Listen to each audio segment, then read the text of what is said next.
Thanks very much, Michael, and thanks for having me here. I hope you're all enjoying the conference. My name's Marcus Burke. I'm a Project Director at the National Transport Commission, and I'm going to talk about three of our technology projects that we've been working on over the last year or two. Cooperative Intelligent Transport Systems, which I'll explain what that means, is some quite interesting new technology coming through over the next 2 or 3 years. Some work we've been doing on enabling the use of electronic work diaries as an alternative to the written work diary for those drivers who are required to fill one out, and some broader work around regulatory telematics, which I'll go through as well. Cooperative Intelligent Transport System. So what is it? The easiest way to explain is, as was stated by the former US Transportation Secretary, who said that cars talking to each other is the future of motor safety. But it's actually not just about cars, and it's not just about safety. What this is a platform that's being developed internationally to allow different elements of the transport network, cars, buses, trains, trams, as well as the infrastructure, roadworks, lights, etc., to share information in order to improve safety, productivity, environmental outcomes. So that all sounds good, but what does it actually mean? Well, as a practical example, the picture down there shows two cars approaching an intersection where perhaps their visibility is interrupted. If those cars were able to actually share data on where they are, how fast they're going, where they're heading, then that can allow the vehicle to actually warn a driver of an impending collision, even when they can't actually see the other car coming, and when other systems may not be able to, such as radars, may not be able to warn them. So this is a technology, it's similar to Wi-Fi, to allow the sharing of information, and once established, it'll be a platform that can potentially be used for a whole range of applications, not just around safety. So a number of the applications are based on the idea of the vehicle having a heartbeat, so that they'll actually broadcast around 10 times a second, the location, speed, direction, some of the other key information, such as what type of vehicle it is it a bus or a car, and things like whether the brakes are being applied. What that will allow is for other vehicles on the road to have greater awareness of vehicles around them and what's going on, in order primarily to avoid collisions, but also to do things like improving traffic flows. So you can have information being exchanged between traffic lights and vehicles, for example, to allow light signalling to become more dynamic based on the flows of traffic, and that can be extended to areas such as giving priority to buses and other forms of public transport.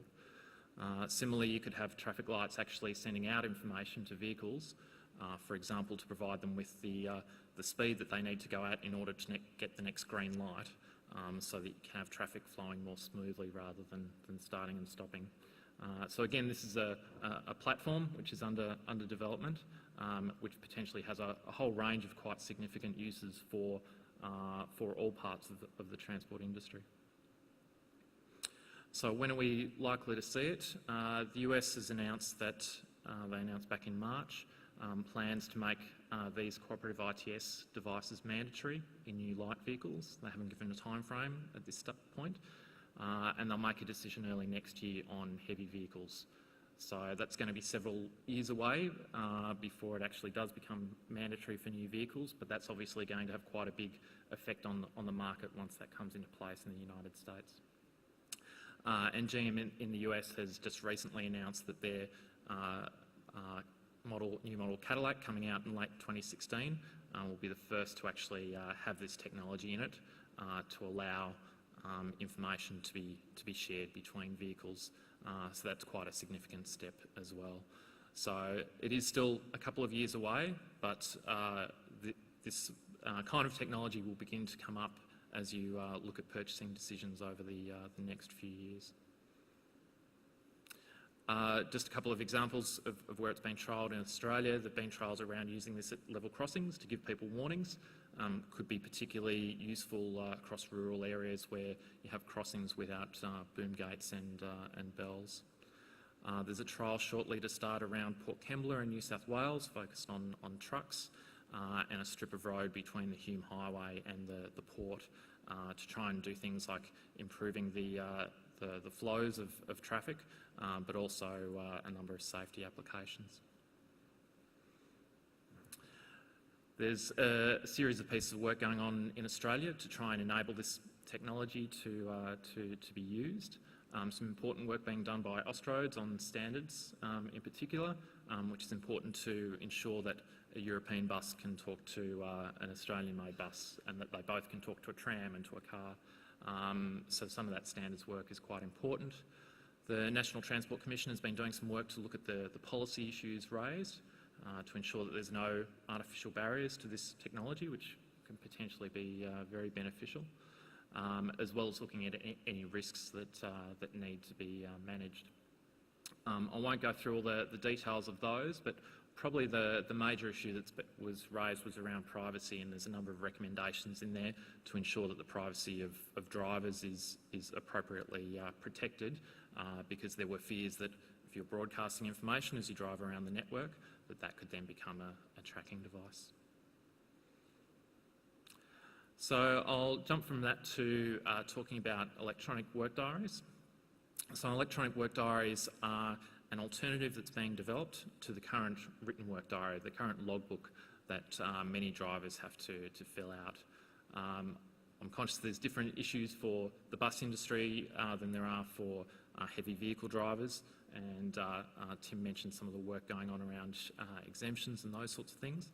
But what this project is intended to do is not change the law, but provide an alternative method to make it easier for drivers and for operators. So an electronic work diary, which would be a telematics device sitting in the vehicle, which allows the driver to enter their work and rest times, provides a range of benefits both for the driver in terms of helping them with their compliance, giving them warnings about when rest breaks are due, taking away from them some of the arithmetic that they need to do in their head.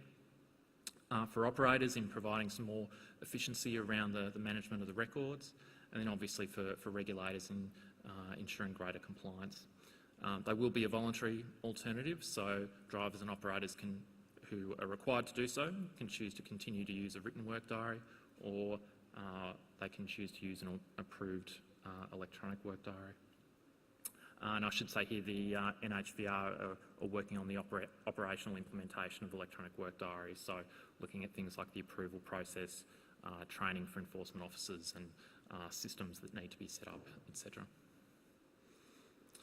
The NTC did quite a bit of work looking at, again, the policy issues that are raised by moving from written to electronic records, looking at the current provisions of the Heavy Vehicle National Law, privacy and surveillance issues, again, as well as compliance and enforcement issues. Those recommendations were approved by ministers in May, and we're now in the process of implementing the changes to the legislation.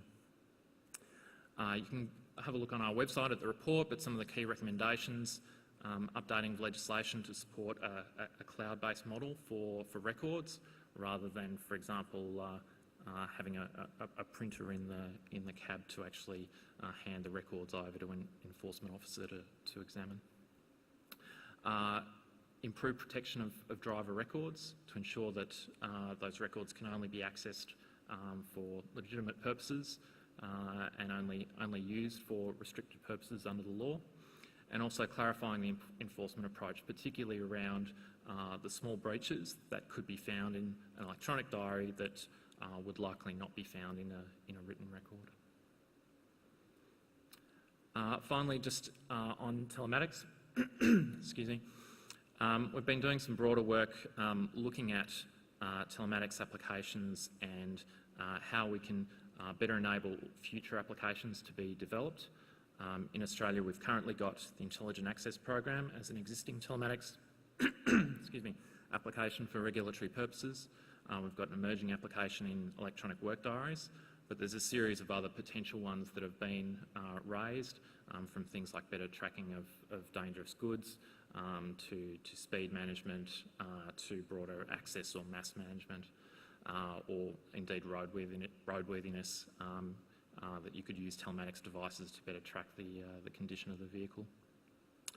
So what we've done is taken a step back and look at what are the principles that we need to have in place for any new applications, and also in conjunction with Transport Certification Australia to develop a data dictionary to ensure that we support interoperability and the one device to potentially be used for a range of different applications rather than having things defined in different ways for different purposes.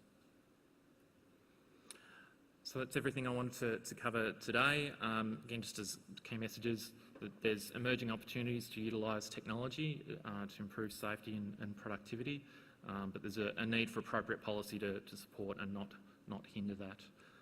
Privacy and liability are key topics which come up with each of these, and industry can certainly assist us by continuing to provide input, and certainly encourage you to do that. Thank you very much.